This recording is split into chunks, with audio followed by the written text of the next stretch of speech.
Young girl rescues cowboy from a river. Days later, she learns he's the millionaire who secretly owns her town.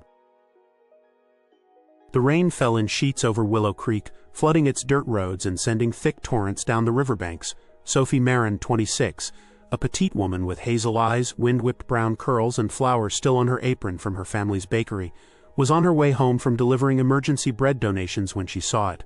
A pickup truck, dark green and old, nose first in the raging Willow River. The current was swallowing it fast. Inside, a man was trapped. Without thinking, Sophie kicked off her shoes and plunged into the icy water. Her heart thundered against her ribs as she swam toward the truck, her clothes weighing her down. The man inside, broad-shouldered, tan-skinned, with wet blonde hair plastered to his forehead, was unconscious, slumped over the steering wheel. She smashed the window with a tire iron from the bank and unlatched his seatbelt with trembling fingers. With a surge of adrenaline, she pulled him free and dragged him through the current to shore. He coughed violently, sputtering water, but he was alive. Sophie collapsed beside him, shivering and breathless. She never got his name, but her life had already changed. The man Sophie saved was taken to Willow Creek's only clinic, unconscious but stable. No ID, no wallet, and no cell phone, just the flannel shirt on his back and scuffed boots. He registered under Colton, no last name. Sophie didn't tell anyone she'd saved him. It wasn't her style to brag. She resumed her life at Marin's bakery, quietly watching the rain retreat and the town return to normal. But one morning Sophie stopped short when she walked into Willow Inn to deliver croissants. There he was, seated near the fire, his jawline marked with a healing bruise, wearing a simple denim shirt. He looked up at her with piercing blue eyes that held a flicker of memory. "You're her," he murmured.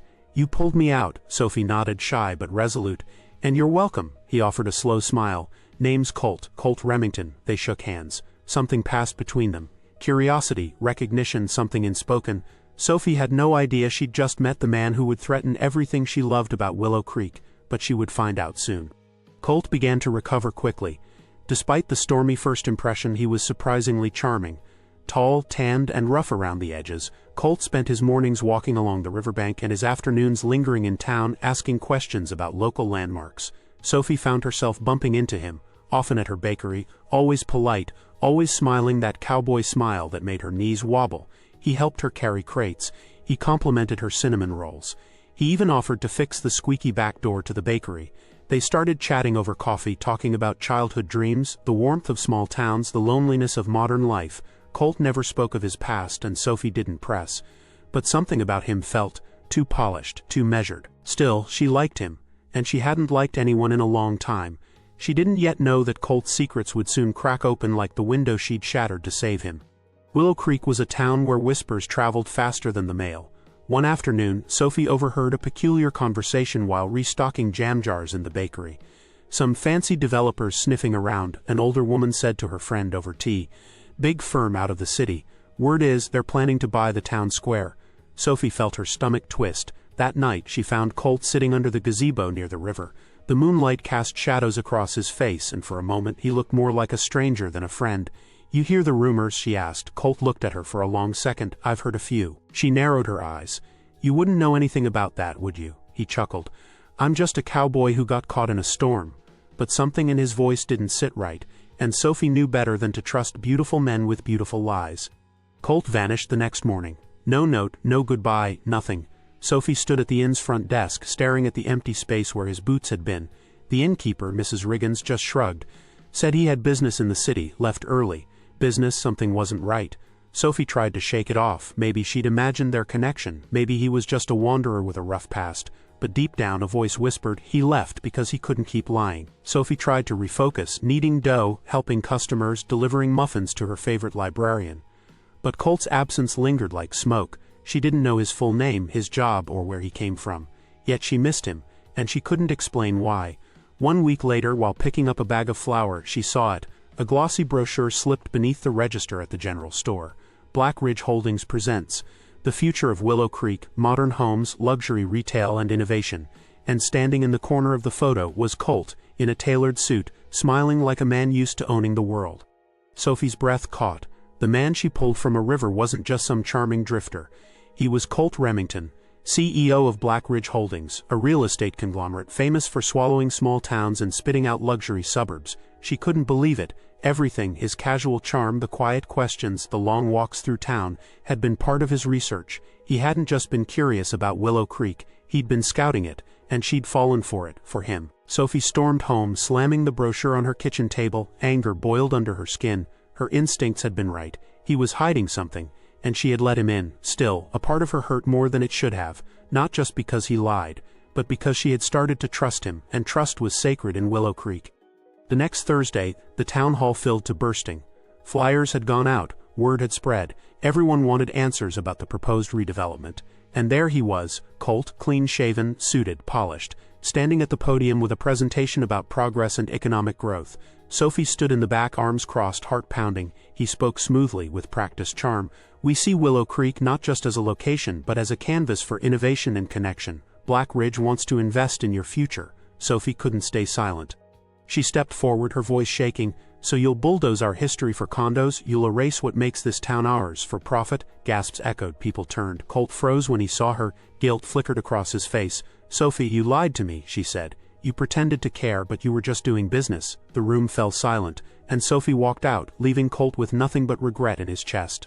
The aftermath was chaos. Some townsfolk sided with Colt, tempted by promises of jobs and revitalization. Others rallied behind Sophie, demanding to protect the town's charm and soul. Sophie organized gatherings at the bakery. Posters appeared in shop windows. "Willow Creek is not for sale." The mayor tried to stay neutral, but pressure mounted. Sophie found herself leading a cause she never asked for, balancing baking and activism, fear and hope. At night she couldn't sleep. She thought about Colt, about the way he looked at her at the river, about the way he had started to care even if it came too late, and somewhere in that storm of emotions she wondered, could a man built on power ever truly understand the value of something priceless? Back in the city, Colt sat alone in his penthouse suite. His board pushed him to finalize the deal, but Sophie's voice haunted him. "You lied to me." He replayed the days in Willow Creek, the river, the smell of her bread, her laughter. He thought he could do this, charm the town, close the deal. But he hadn't counted on Sophie, on her belief in people, on the way she saw beauty in things money couldn't touch. Colt stared at the papers on his desk, and for the first time in years he hesitated. 2 weeks later, Sophie was closing the bakery when the bell above the door chimed. She turned and froze. Colt stood there, no suit, just jeans, boots, and the same plaid shirt he'd nearly drowned in. His hair was tousled, his face apologetic. "I came back," he said. Sophie folded her arms. "To finish the deal?" "No, to stop it." Her breath caught. "Why?" He stepped closer. "Because you were right, and because I can't forget the way you looked at me when you pulled me from the river, like I was worth saving." Tears welled in her eyes, but she wasn't ready to forgive, not yet. Sophie stared at Colt, her emotions twisted between hurt and hope. "You think coming back and saying sorry makes this right?" she said, her voice low. Colt looked down. "No, but I want to make it right with actions, not words." Sophie set down her apron. "Then prove it. Don't just stop the deal. Help us protect Willow Creek on our terms. Show us that you see more than dollar signs." He nodded slowly. "Tell me how." That night they talked. Not as enemies, not as strangers, but as two people trying to untangle a knot made of lies, regret, and something fragile called trust. Sophie outlined a plan, a community trust, preservation of historical buildings, no demolitions without approval, no developments without community vote. To her surprise, Colt listened, and he agreed. Maybe it wasn't too late. The next week, Colt met with his board. They protested, loudly. "You're walking away from millions," one growled. "This isn't charity, Colt." "No," Colt replied. "It's humanity." He resigned from his executive role. Instead of profiting from Willow Creek, he established a foundation, co-managed by locals and funded from his own pocket, to preserve the town's charm and support small businesses. Word spread fast. Some called it madness. Others called it redemption. Sophie called it a start. They still didn't call what they had love, but it was something, and it was growing. Colt stayed in Willow Creek. He volunteered to fix up the town library's broken roof. He painted fences. He helped Sophie deliver pastries before sunrise. Little by little, people warmed to him. But Sophie still kept a distance. She wasn't sure if she could fall again, especially for the same man who'd once broken her faith. "I'm not asking you to forget," Colt said gently one evening as they locked up the bakery. "Just let me show you who I am without the suit." Sophie studied him. Calloused hands, soft eyes, that boyish grin she hated loving. She didn't answer with words, but she handed him the bakery's spare keys, and that meant something.